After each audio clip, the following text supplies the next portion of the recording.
What a powerful time of worship in the presence of the Lord. Truly, the atmosphere is filled with His presence. As we lifted our voices a while ago, we were not just singing, we were declaring a powerful truth. Jesus is risen. And because He is risen, our hope is alive. Our faith is strengthened. And no situation in our lives is beyond His power.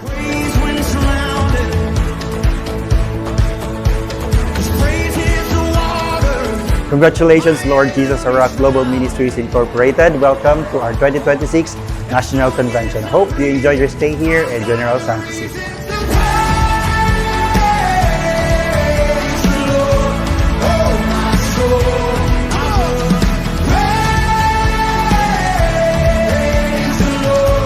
Today is a wonderful day, a great day for us in our denomination, Lord Jesus Rock Global Ministry. And we thank God because nagpapatuloy po ang katapatan ng Diyos at ang pagkilos ng Panginoon sa ating mga iglesia sa buong panig ng Pilipinas at sa abroad. And this afternoon, we are blessed because we are not gathered as just one group. We are here as one family, one church united in Christ. Let us take this moment to warmly acknowledge all our clusters joining us today.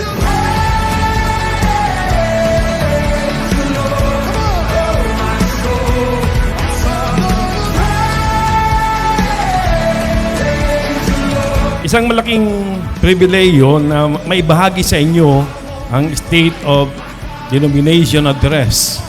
Hindi lamang bilang ulat ng mga nagdaang gawain, kundi bilang patutuon ng katapatan ng Diyos sa ating denominasyon. Kung mayroon mang anumang tagumpay ng ating denominasyon, ito ay hindi dahil sa kakayahan ng tao, kundi dahil sa biyaya at katapatan ng Diyos. July 2025 Vision Casting with JLU. Isinagawa rin ang Vision Casting with JLU na nagbigay ng inspirasyon at direksyon para sa mas malawak na ministeryo na dating nataon. At ang lahat ng ito ay patunay ng ating denominasyon ay hindi lamang umiiral, ito ay patuloy na lumalago at gumagalaw sa layunin ng Diyos.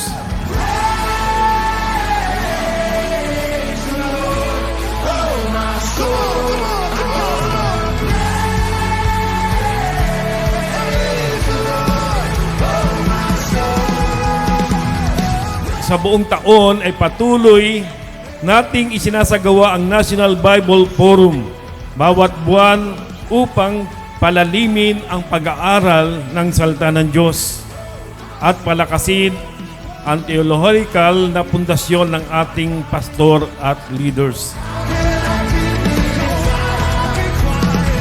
Aktibong nagsagawa ang Mindanao Cluster ng iba-ibang gawain para sa pagpapalakas ng kabataan, leadership at spiritual growth ng mga iglesia, kabilang dito ang Youth Rock Fellowship at Youth Rock District Camp na nagbigay ng inspirasyon sa mga kabataan. Isinagawa rin ang Worldliness in the Church Seminar at Love Empowerment Gathering para sa patuloy na paghubog ng mga manggagawa. Dagdag pa rito ang Elders Induction at EGR Gathering sa Davao bilang bahagi ng pagpapalakas ng leadership at fellowship sa cluster.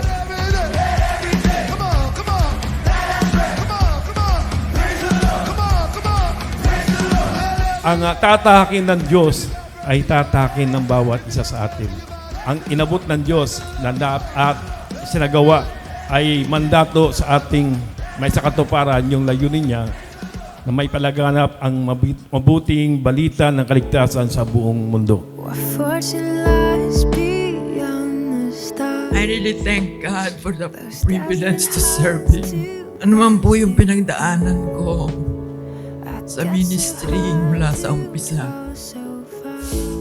Ang lahat po ng kaluwalhatian ay para sa Diyos lamang. I know I would have not done that work without His grace. without His help in me. God is really a loving God, a merciful and a gracious God in our lives. And He is a healing God.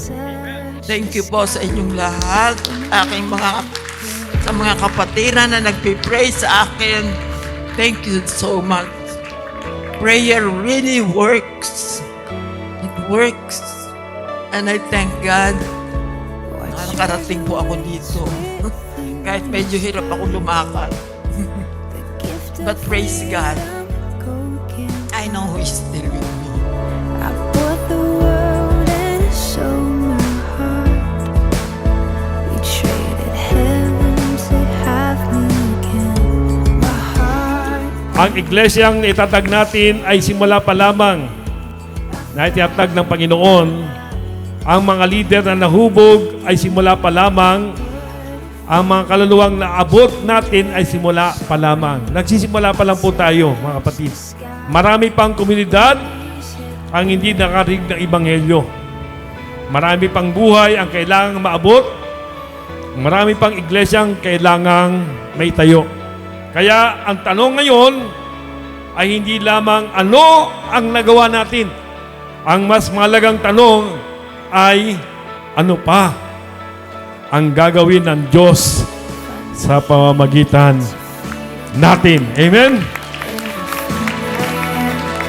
Reaching out, I surrender. Come sweep me up in your love again. And my soul is on the wings of Today, as we continue in this service, let us open our hearts even more. Because the same Jesus who rose from the grave is here, ready to move, to speak, and to transform lives. Once again, welcome everyone, and let us continue to encounter the power of the risen Christ. my heart beating, my soul breathing. I found my life when I laid it down. I poured full Spirit. Kung tayo magpapatuloy na magkakaisa, kung tayo manatiling tapat sa ating calling, at kung patuloy nating ipangaral si Kristo, naniniwala ako na ang pinakamagandang araw ng El Jordem ay nasa unahan pa. Kaya sama-sama nating ipagpatuloy ang gawain ng Diyos at para sa kalwalhatian ni Kristo, para sa pagtatayo ng kanyang iglesia at para sa pag-abot ng mga kaluluwang nangangailangan ng kaligtasan. Sa Diyos ang lahat ng papuri at kalwalhatian. Maraming salamat po. To God be the glory.